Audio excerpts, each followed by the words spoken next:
In this environment of broken routines and uncertainty, chances are your child is showing big feelings and challenging behaviours. Indeed, us adults may often do as well.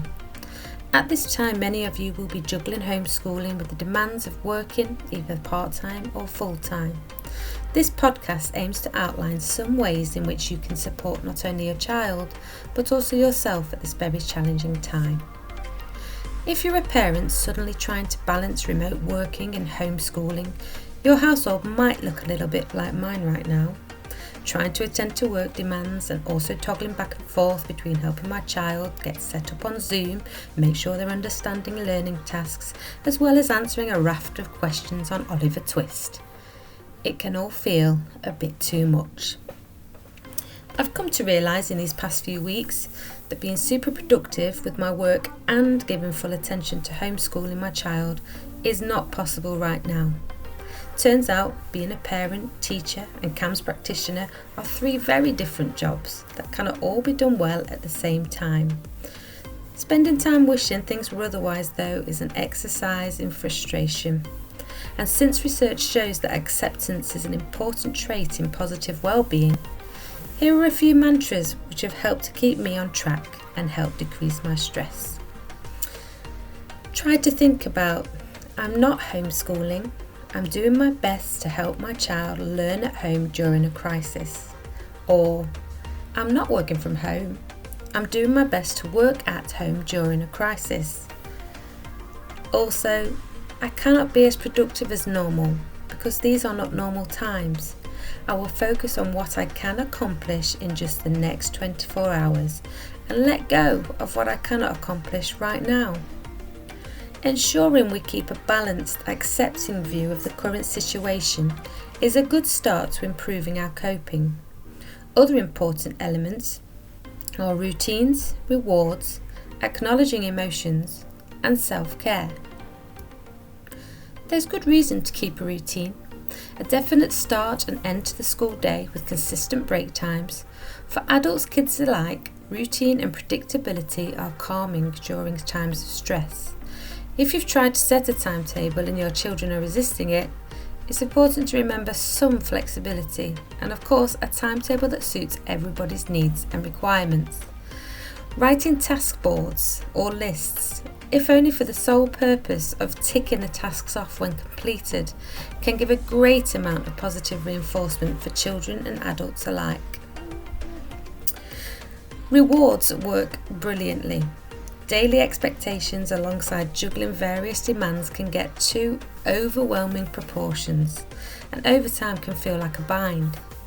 We need to create balance between those demands, the bad, and more good in the form of rewards. Being open with your child about what they struggle with most and which days seem hardest helps to identify where rewards will be best placed. Spending some time on a Sunday evening, reviewing the week ahead together, provides an opportunity to talk about some treats or positive experiences to look forward to. Identify what will be most motivating, as this is likely to be different for each of us. Once you have a clear idea, plan those rewards in, especially after the tougher days or the more challenging lessons. Rewards can really help boost our motivation.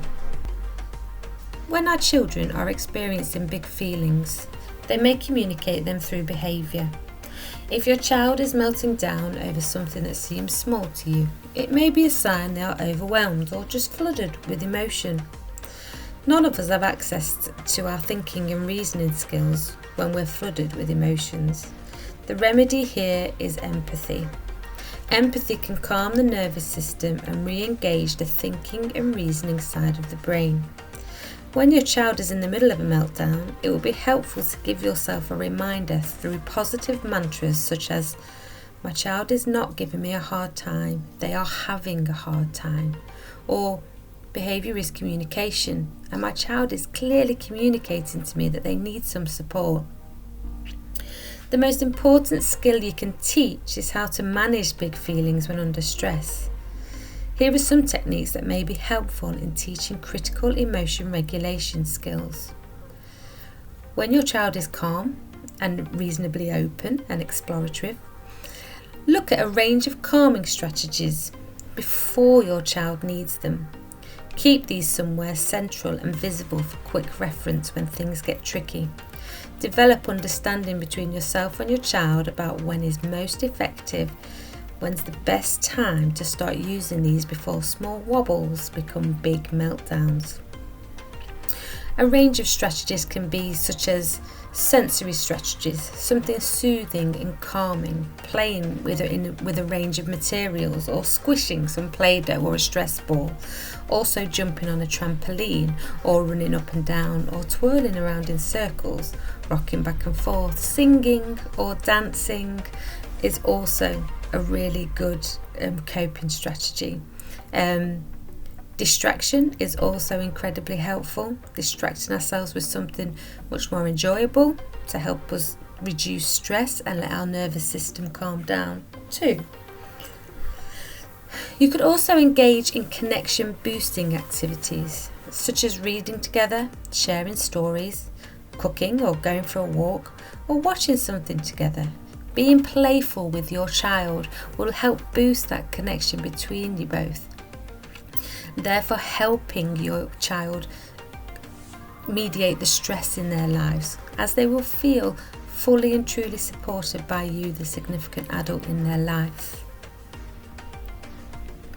As we are being all and everything to everyone at the moment, or at least it feels like it, self-care is incredibly important. At the very bottom of it, none of us can pour from an empty cup. It's just not possible. If our cup isn't full, if we're not nourished and nurtured and feeling positive ourselves, we cannot help support those that need us.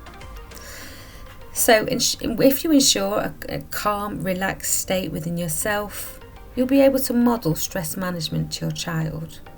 So have a think about what it is that really recharges your batteries. What is it that brings you joy, that brings you happiness, which helps you relax, which brings you that neutral, calmed state of bliss or happiness, of de-stressed. So just have a think about whatever it is for you. It might be a bubble bath, yoga, going for a jog, a combat class, reading, or watching a good film. Find out whatever it is, whatever that handful of things are which you know works really best for you, and plan it in throughout the week. Don't feel that this is time that you're wasting or that you're being indulgent. It is absolutely vital and necessary for you to fill your own cup. Just adding on to the end of that, there may be times during this extraordinary set of circumstances the whole planet finds itself in, where conflicts inevitably rise within the house, within the home. People are fighting for resources, for spaces to work, for spaces to be quiet, and everybody's juggling so much. In order to give advice about conflict specifically, we have recorded a podcast devoted solely to conflict. You can find it on our YouTube page, so make sure to check that out too for some pointers and support. I hope you found what I've talked about helpful, or at least giving you some starting ideas to help manage the demands and the stress that we're all currently facing. And remember, we're all doing the very best that we can right at this moment in time. Take care.